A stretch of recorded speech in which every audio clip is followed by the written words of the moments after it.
beim Doktor, man hat's nicht immer leicht. Seit knapp unter 3 Wochen strack ich schon im Zeug. Das ist aber gar nicht gesund. Tabletten helfen nix, das ist ja auch nix Neues. Placebo-Effekt.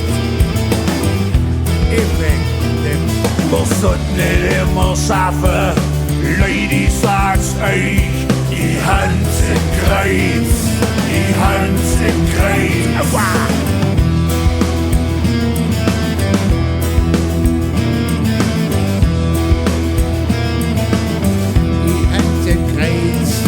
Kannst mir mal helfen, werd ich immer gefragt. Leck mich doch am Arsch, ich bin um mich besorgt. Nein, sicher schon besorgt. 7 Bier sind auch ein Schnitzel, hat da was, du was, nein. Da warst du mehr, nein, nicht bloß was, nee. Da hast ja noch nix gegessen, komm, schenk noch mal. Die Hand im Greiz, die Hand im Greiz. Mit dem Greizer Schaffer. Hinter dem Frische vorne noch lauter. Wie war das? Hinter der Schaffer. Vom Schaffen kommt es nicht, das wär ja auch so blöd. Ich hab mir da was zusammengespart, jetzt platzt der aus die Näht. Ja.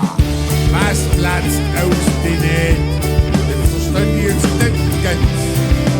Hä? Ich mein Geldbeutel. Ach so, der Geldbeutel. Ach, das Portemonnaie. So gern. Wir fassen jetzt zusammen, ich sage euch, was ich mach. Ja, was? Nicht so viel schaffen, jetzt halt den Ball mal flach. Aber ganz flach, ganz flach, halt mal. Ganz flach. Hallo.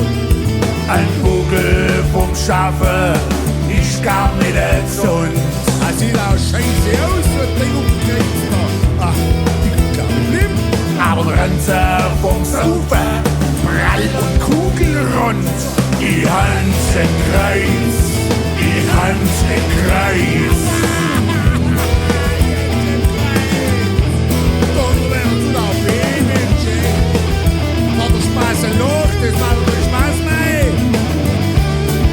Du kannst da einfach so Bumsen gucken. Genau, die kannst du nicht rein. Nee, das ist scheiße. Das tut weh.